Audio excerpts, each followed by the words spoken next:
الحمد لله نحمده ونستعينه ونستغفره ونؤمن به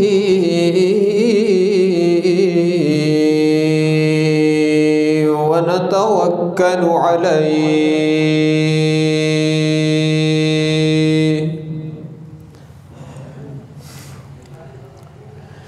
ونعوذ بالله من شرور أنفسنا ومن سيئات أعمالنا من يهده الله فلا مضل له ومن يضلله فلا هادي له ونشهد أن لا إله إلا الله وحده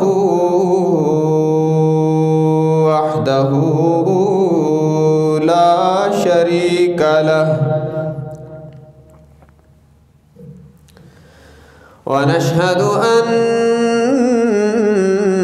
سيدنا وسندنا وشفيعنا وقاعدنا الأعظم وهادينا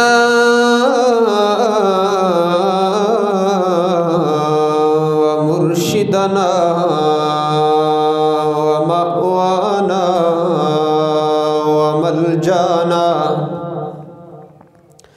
ومولانا محمدًا عبده ورسوله أرسله بالحق بشيرا ونذيرا وداعيا إلى الله بإذنه وسراجا منيرا وصلى الله تعالى عليه وعلى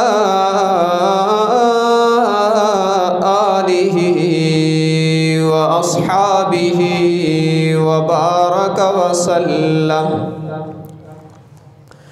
وبارك وسلم تسليما كثيرا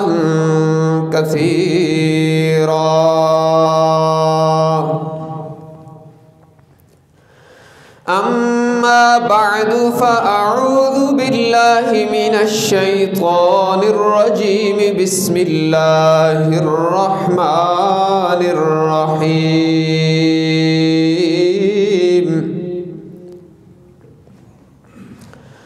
لقد نصركم الله في مواطن كثيرة ويوم حنين إذ أعجبتكم كثرتكم فلم تغن عنكم شيئا وضاقت عليكم الأرض بما رحبت ثم وليتم مدبرين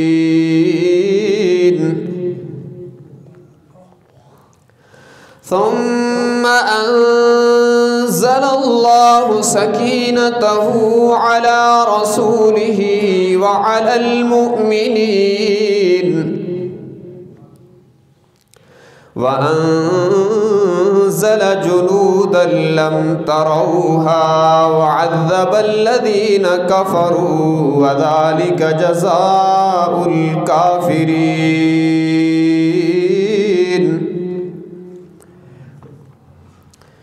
وقال الله تبارك وتعالى في كلام المقدس على مقام آخر: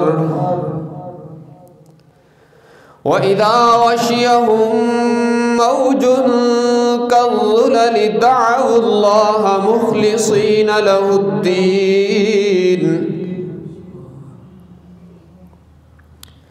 فلما نجاهم إلى البر فإذا هم مقتصد وما يجحد بآياتنا إلا كل ختار كفور. وقال النبي صلى الله تبارك وتعالى عليه وسلم: أول من يدعى إلى الجنة يوم القيامة الذين يحمدون الله في السراء والضراء، أو كما قال النبي صلى الله تبارك وتعالى عليه وسلم: صدق الله وصدق رسوله النبي الأمي الهاشمي الأمين الكريم، ونحن على ذلك لمن الشاهدين والشاكرين والحمد لله رب العالمين. إن الله وملائكته يصلون على النبي يا أيها الذين آمنوا صلوا عليه وسلموا تسليما. اللهم صل على محمد وعلى آل محمد كما صليت على إبراهيم وعلى آل إبراهيم إنك حميد مجيد. اللهم بارك على محمد وعلى آل محمد كما باركت على إبراهيم وعلى آل إبراهيم إنك حميد مجيد.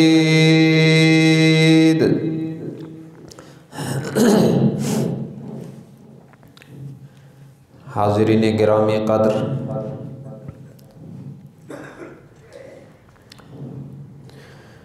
حضور اکرم صلی اللہ علیہ وآلہ وسلم کا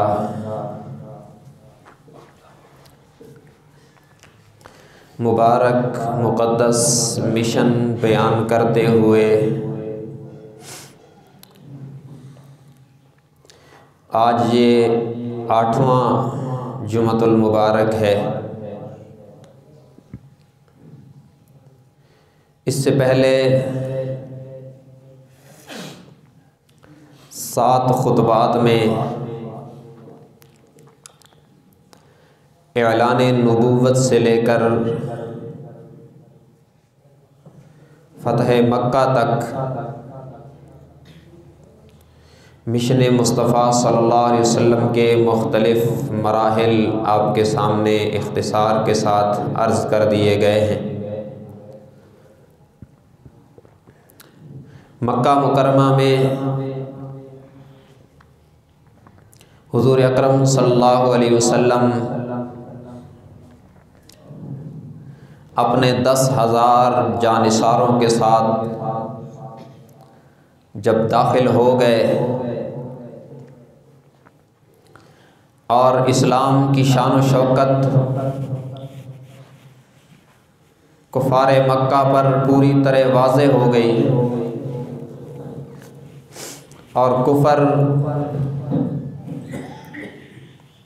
پوری طرح مغلوب ہو گیا۔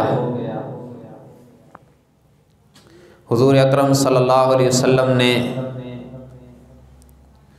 بیت اللہ اور گرد و نواح میں رکھے ہوئے تمام بت توڑ دیے اور حضرت بلال کو کعبے کی چھت پہ چڑھا کر اللہ کی وحدانیت کا اعلان کروا دیا،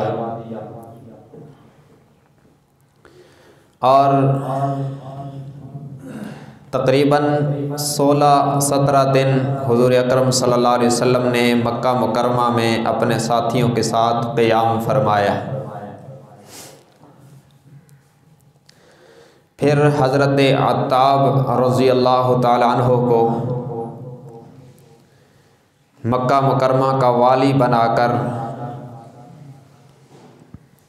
آپ نے بنو حوازن اور بنو ثقیف جو بڑے جنگجو قبائل تھے عرب کے، ان پر حملہ کرنے کا ارادہ فرمایا۔ اسی دوران بہت سارے کفار کے لیڈر ایسے تھے جو مکہ مکرمہ سے بھاگ گئے خوف کی وجہ سے۔ ان میں سے بعض ایسے بھی ہیں جن کو اسلام کی توفیق ہوئی بعد میں۔ ان میں سر فہرست ایک نام ہے اکرمہ ابن ابی جہل کا۔ یہ ابو جہل کا بیٹا اکرمہ، جو فتح مکہ تک اسلام دشمنی میں پیش رہا، اور فتح مکہ کے اس موقع پر بھی اسی کا ٹکراؤ ہوا حضرت خالد بن ولید رضی اللہ تعالی عنہ کے دستہ کے ساتھ، اور اس میں اس کے کئی بندے مارے گئے تھے، اور مسلمان ایک بھی شہید نہیں ہوا تھا، اور یہ پھر بھاگ گیا، جدہ کی طرف بھاگا اور وہاں سے کشتی میں سوار ہو کر کہیں اور بھاگنے لگا۔ ادھر اکرمہ ابن ابی جہل کی بیوی نے کلمہ پڑھا اور وہ مسلمان ہو گئی، اور حضور اکرم صلی اللہ علیہ وسلم کی خدمت اقدس میں حاضر ہو کے عرض کیا، یا رسول اللہ، اگر میرا شوہر کلمہ پڑھے تو اسے پناہ مل سکتی ہے؟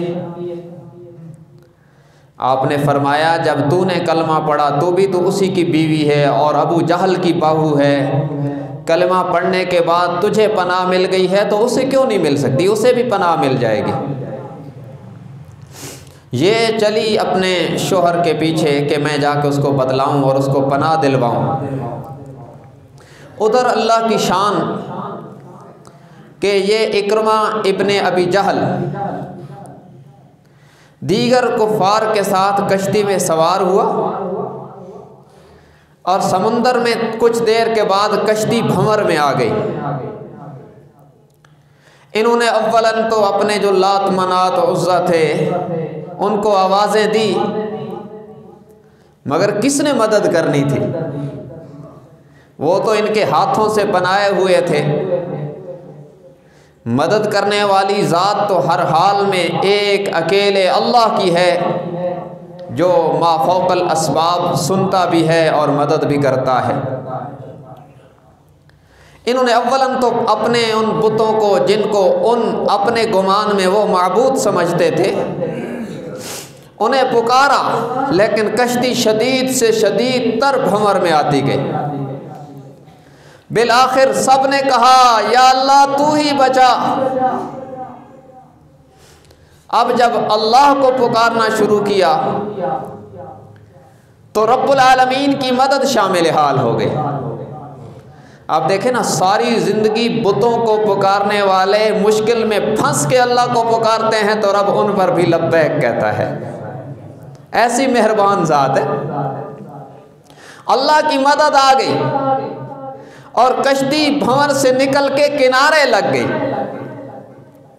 اور اللہ کی شان کے جس کنارے سے کشتی پر سوار ہوئے تھے کشتی اسی کنارے پہ دوبارہ لگ گئی،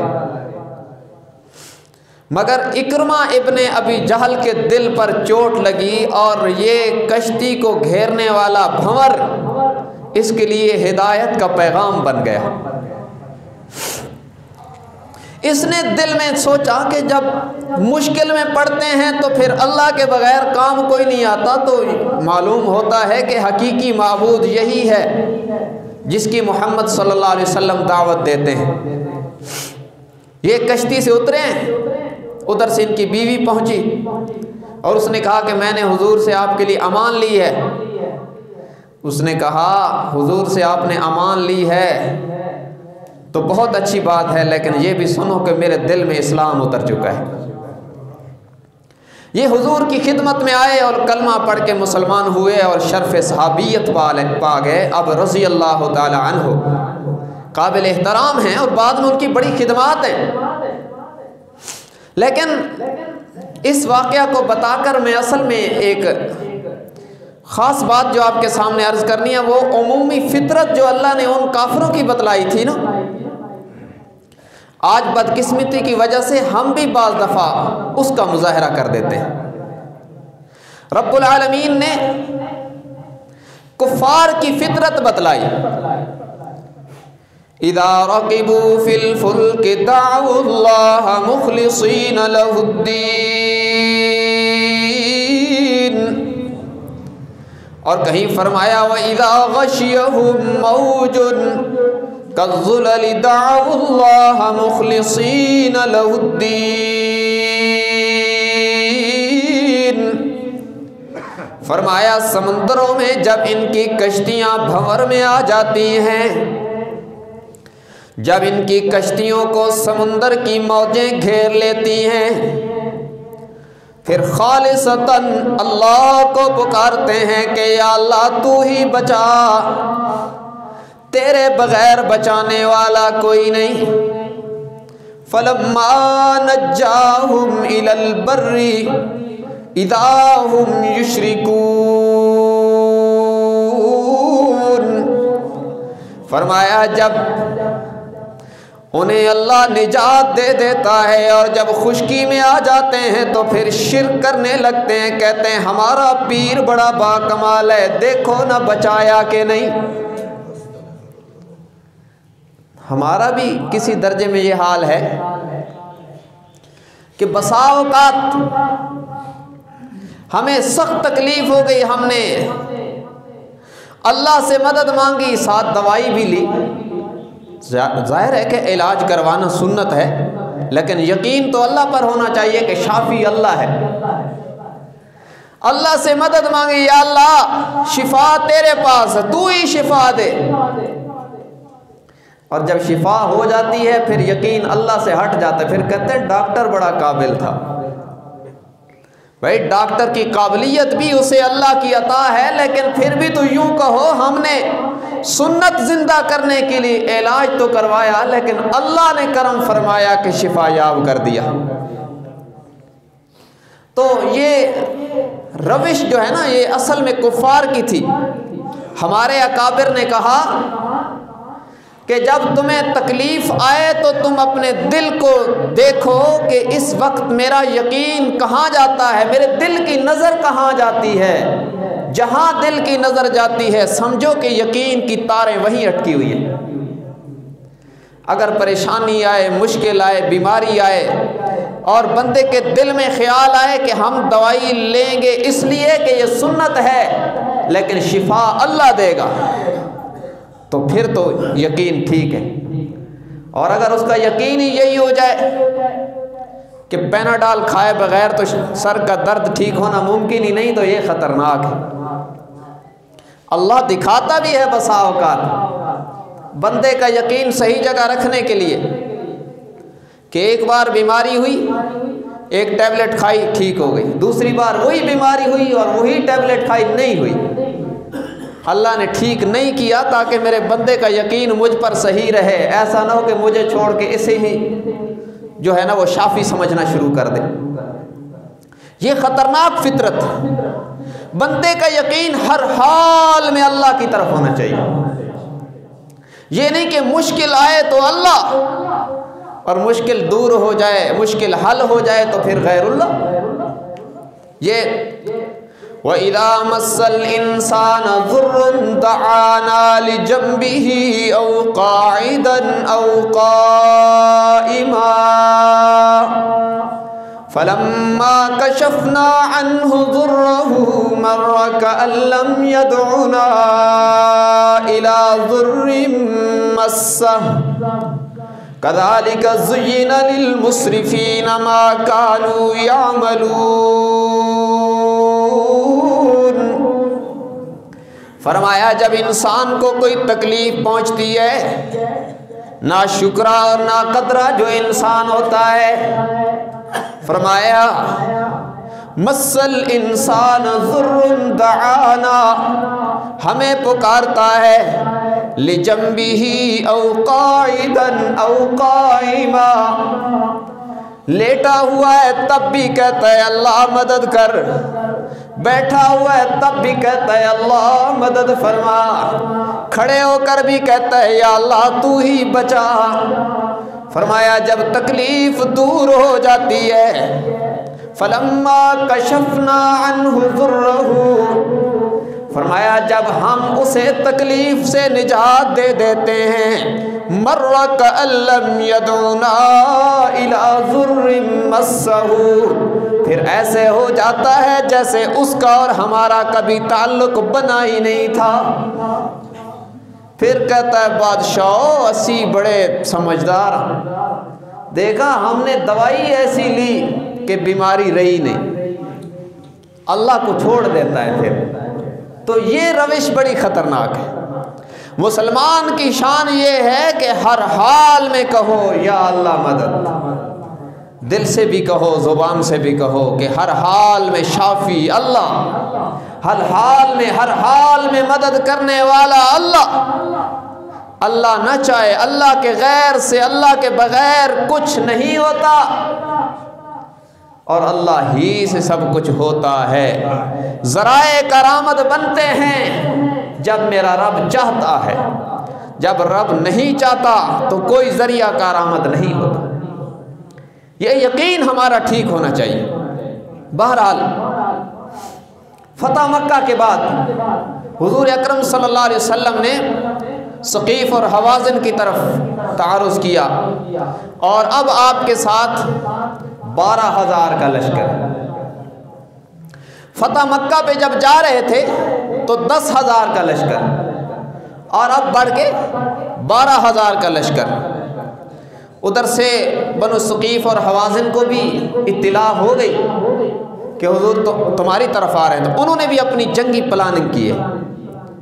ان کا جو اصل سردار تھا نا عروہ ابن مسعود، بعد میں اس نے اسلام قبول کیا، اب رضی اللہ تعالیٰ عنہ، بڑا سمجھدار تھا، اور آپ نے پہلے یہ بات پڑھ لی ہے کہ یہ صلح حدیبیہ میں مسلمانوں کا مورال چیک کرنے کے لیے جو سفیر بن کے آیا تھا، اور جس کو حضرت ابوبکر نے کہا تھا امسس بضع اللات، یہی عروہ ابن مسعود تھا۔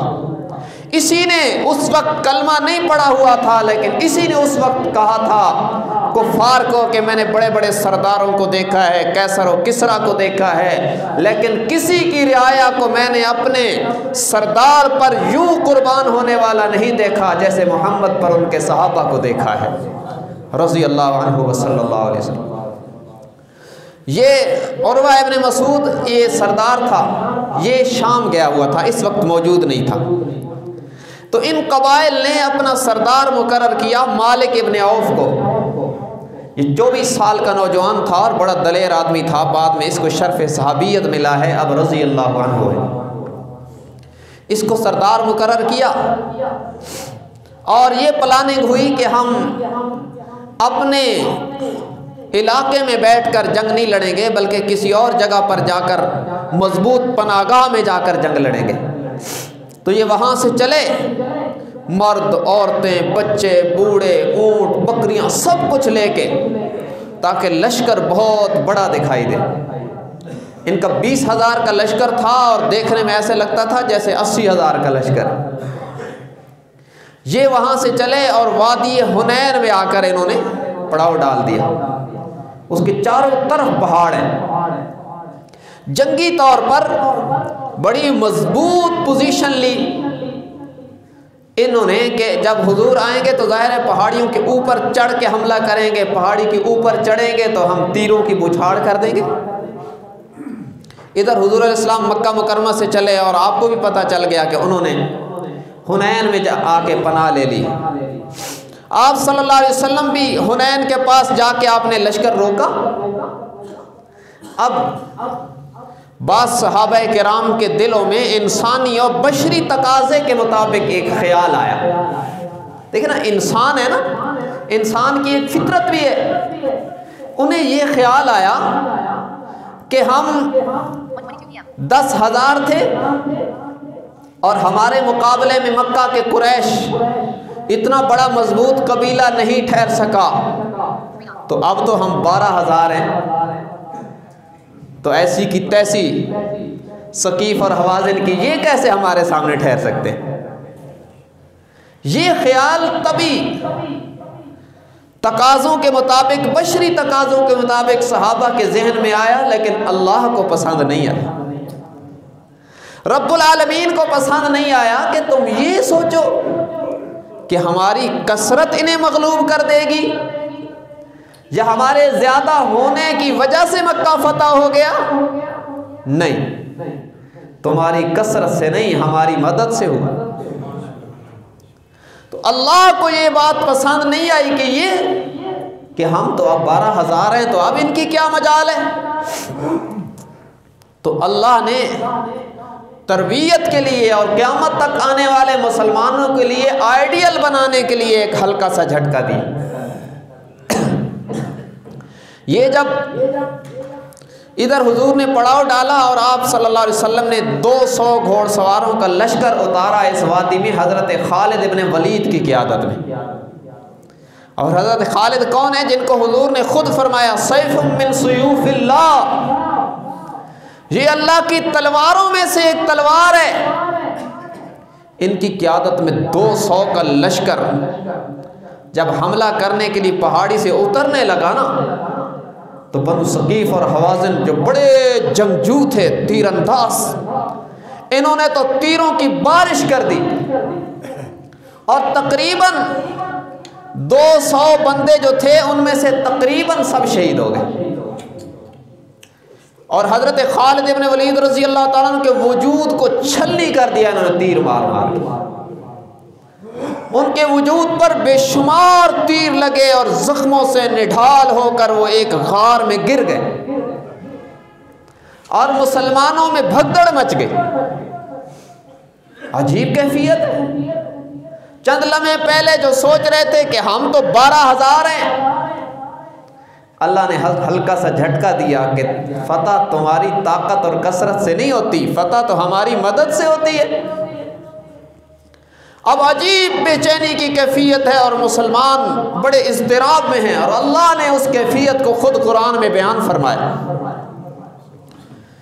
فرمایا لقد نصرکم اللہ فی مواطن کثیرۃ ویوم حنین اذ اعجبتکم کثرتکم فلم تغن عنكم شيئا وضاقت عليكم الأرض بما رحبت ثم وليتم مدبرين۔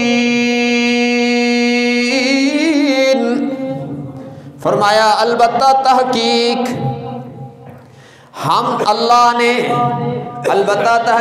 اللہ نے کئی مواقع پر تمہاری مدد کی ہے، میرے پیغمبر اور میرے پیغمبر کے صحابہ، اللہ نے کئی مواقع پر تمہاری مدد فرمائی۔ اور حنین والے دن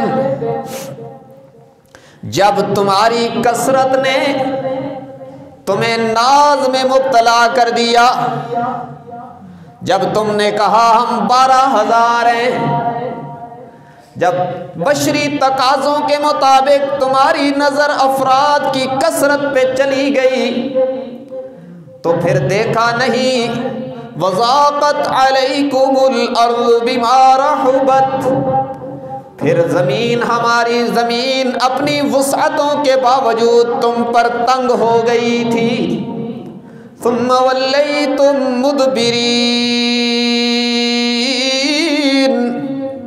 پھر تم پسپا ہونے لگے تھے. اور پھر یوں ہوا جناب عباس رضی اللہ تعالیٰ عنہ حضور اکرم صلی اللہ علیہ وسلم کے چچا محترم بڑے جہر الصوت تھے.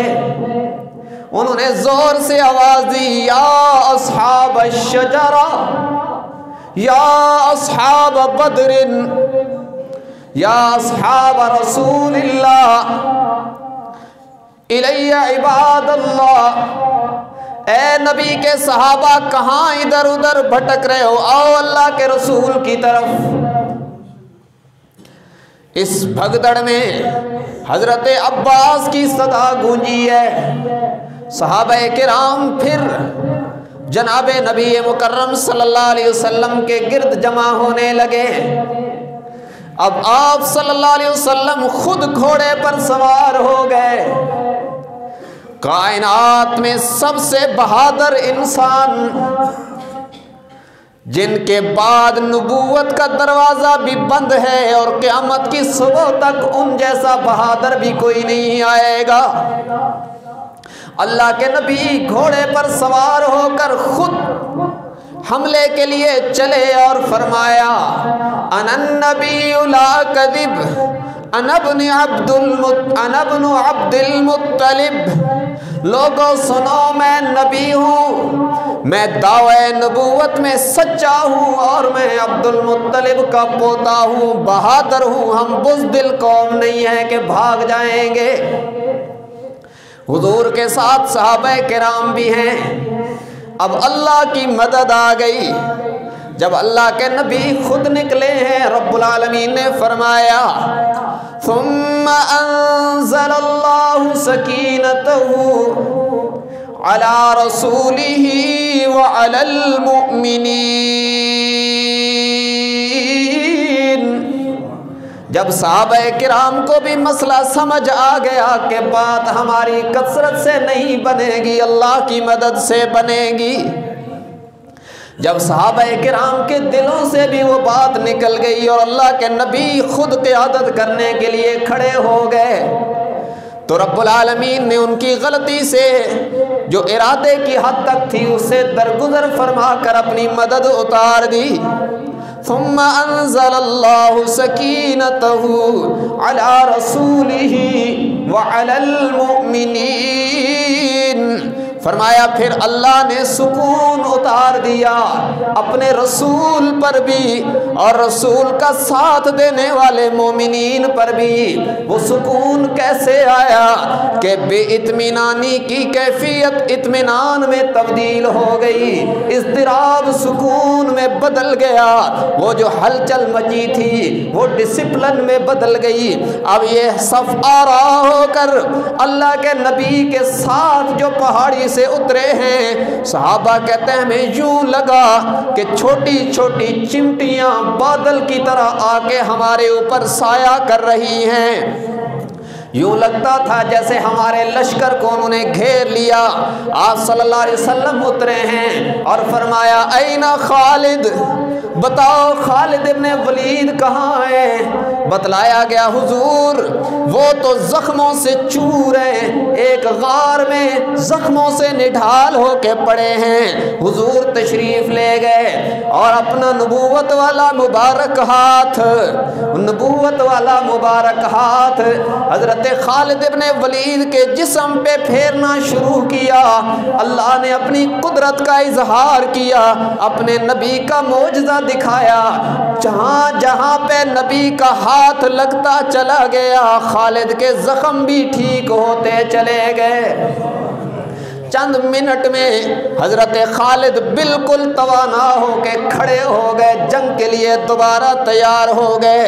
جتنا خون بہا تھا ویکنس بھی اللہ نے بحال کر دی، زخموں کو بھی اللہ نے ٹھیک کر دیا۔ جناب خالد ابن ولید ہاتھ میں تلوار لیے صحابہ کرام کے ساتھ کھڑے ہوئے، اور ادھر رب العالمین نے فرمایا وَأَنزَلَ جُنُودًا لَّمْ تَرَوْهَا وَعَذَّبَ الَّذِينَ كَفَرُوا وَذَلِكَ جَزَاءُ الْكَافِرِينَ۔ ہم نے ایسا لشکر اتارا تمہارے تعاون کے لیے جسے تم نے تو نہیں دیکھا ہے، لیکن ہم نے اتارا، اور اللہ کی شان کہ بنو حوازن و ثقیف کو نظر آنے لگا۔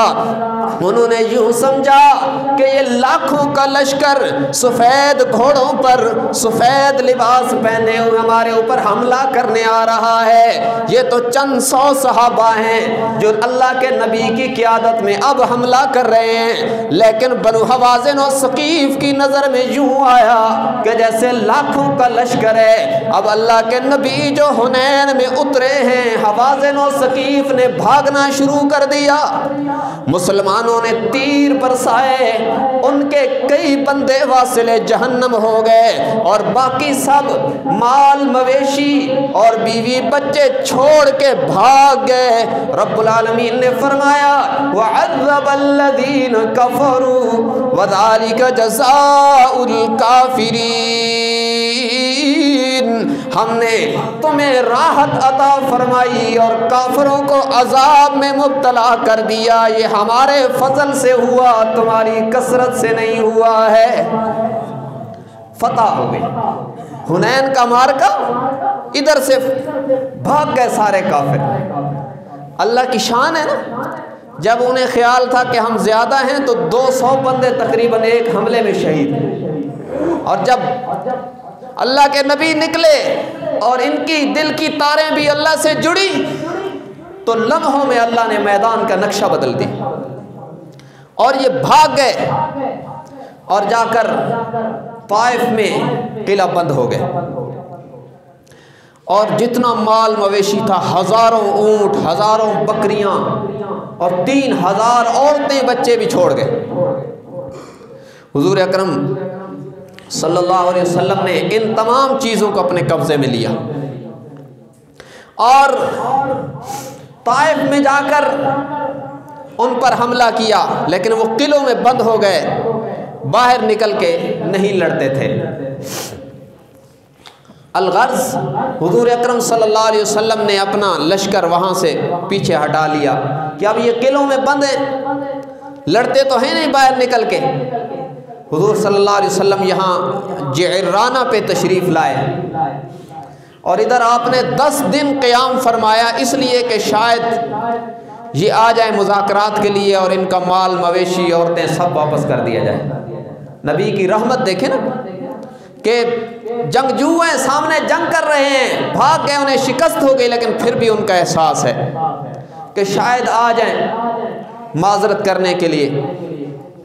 جب 10 دن تک نہیں آئے تو آپ نے دعا فرمائی اللہم اہد ثقیفاً، اے اللہ بنو ثقیف جو بڑا جنگجو قبیلہ ہے، الہ العالمین ان کے لیے ہدایت کا فیصلہ فرما دے۔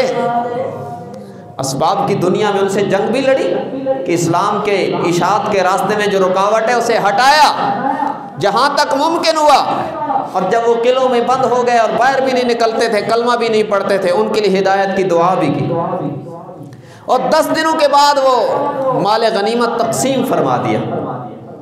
لیکن اللہ کی شان کے پھر ان کا ایک وفد آ گیا کہ جی ہمارے پاس کچھ نہیں رہا، ہمارا مال اور ہماری عورتیں واپس کر دی جائیں۔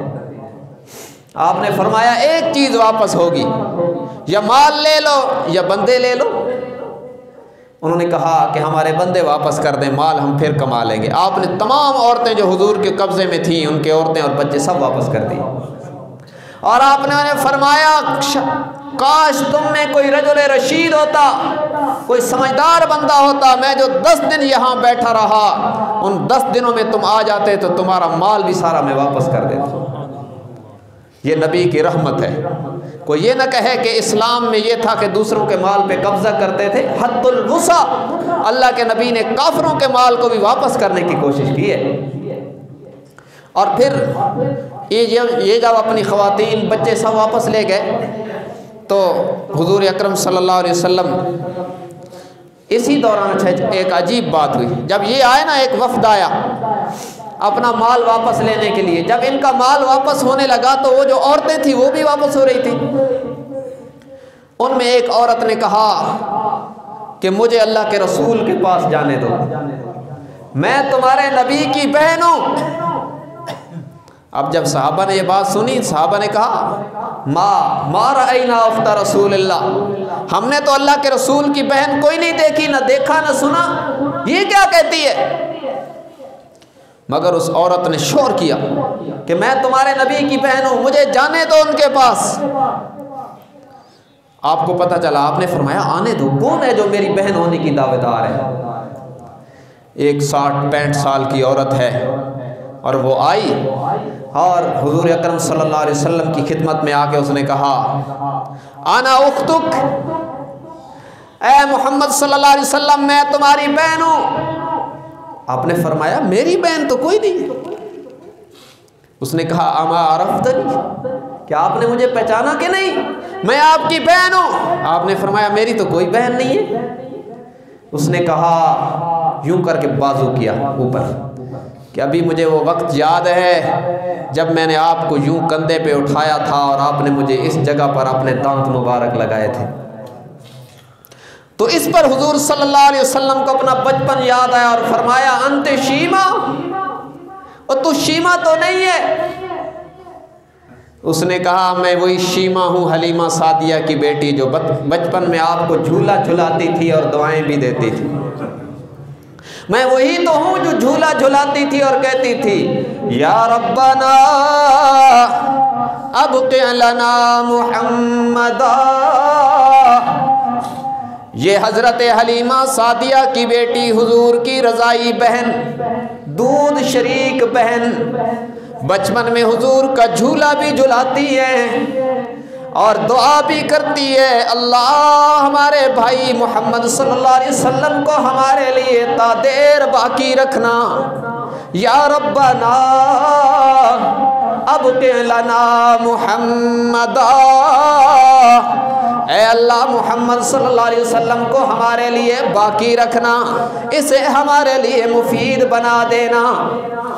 وہ کہنے لگی میں وہی تو ہوں نا جسے بچپن میں جس نے آپ کا جھولا جھلایا، جس نے آپ کو اٹھایا کھلایا۔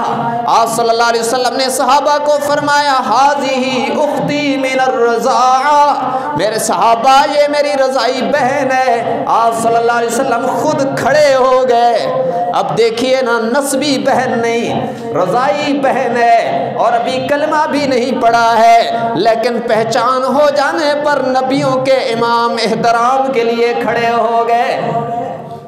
سبق سیکھو نا بہنوں کو ستانے والے اور بہنوں کا حق دبا کے خوش ہونے والے، وراثت میں بہنوں اور بیٹیوں کو محروم کر کے ان کے حصے دبا کے خوش ہونے والی امت۔ اپنے نبی کا اسوہ تو دیکھے نا، کفار کی طرف سے قید ہو کے آئی ہے، ابھی کلمہ بھی نہیں پڑا ہوا ہے، سالہ سال کے بعد جو ملاقات ہوئی، اللہ کے نبی پہچان کے بعد اپنی دودھ شریک بہن کے استقبال کے لیے کھڑے ہو گئے۔ آپ نے فرمایا ہاں صحابہ میری بہن ہے، اور پھر فرمایا شیما کیا چاہتی ہو بتلاؤ نا۔ اس نے عرض کی یا رسول اللہ میرے قبیلے کا جو کچھ آپ کے قبضے میں ہے سب واپس کر دیا جائے۔ آپ نے فرمایا اس کا سارا مال، قبیلہ بنو سعد کا سارا مال واپس کر دیا جائے۔ صحابہ کرام رضوانُاللہ علیہم اجمعین نے عرض کی یا رسول اللہ، جب آپ کی بہن ہے جو مال آپ نے تقسیم فرما کے ہمیں عطا فرمایا، ہم احترام میں سب واپس کر دیں گے، ان کی عورتیں اور بچے بھی واپس ہو گئے، ان کا سارا مال بھی واپس ہو گیا۔ جب سارا مال اور سب کچھ واپس ہو گیا، شیما نے کہا میرے بھائی اب آپ نے سب کچھ تو دے دیا ہے، کلمہ پڑھا کے جنت کا حقدار بھی بنا دے۔ اب اس کو کلمہ پڑھایا، اشہد ان لا الہ الا اللہ و اشہد انک رسول اللہ، اور حضور کی بہن شیما صحابیہ بن کے واپس گئے۔ یہ وہ در ہے جہاں کوئی قیدی بن کے آتا ہے وہ بھی جنت کا حقدار بن جاتا ہے۔ یہ عجیب واقعہ اس وقت پیش آیا، اور یہ اپنا مال لے کر اور بنو حوازن اپنا مال لے کر اور بنو سعد کا سب کچھ واپس لے کر یہ سب چلے وہاں پر، اور حضور اکرم صلی اللہ علیہ وسلم مدینہ منورہ تشریف لائے۔ تو ادھر بنو حوازن کا ایک وفد آیا، اس کی پھر تفصیلات ہیں کہ انہوں نے شرائط پیش کی اور اپنے کچھ باتیں حضور صلی اللہ علیہ وسلم کے سامنے رکھی، اور پھر کیا ہوا اس کی تفصیلات انشاءاللہ آئندہ جمعہ کے خطبہ میں عرض کریں گے، کیونکہ اس طرح اس بات کو چھیڑیں گے تو بات بہت لمبی ہو جائے گی۔ اب یہیں پر ہم اپنا عنوان روک رہے ہیں۔ اللہ تبارک و تعالی ہمیں حضور اکرم صلی اللہ علیہ وسلم کے اس مبارک ذکر سے جو نصیحتیں ہمیں سمجھ میں آتی ہیں، جو عبرتیں ہمارے لیے نکلتی ہیں، ہمیں اللہ تبارک و تعالی ہمیں انہیں سمجھ کر ان پر عمل کی توفیق عطا فرمائے۔ رب العالمین قرآن و سنت کی صحیح سمجھ اور اس پر عمل کی توفیق عطا فرمائے۔ وآخر دعوانا ان الحمد للہ رب العالمین۔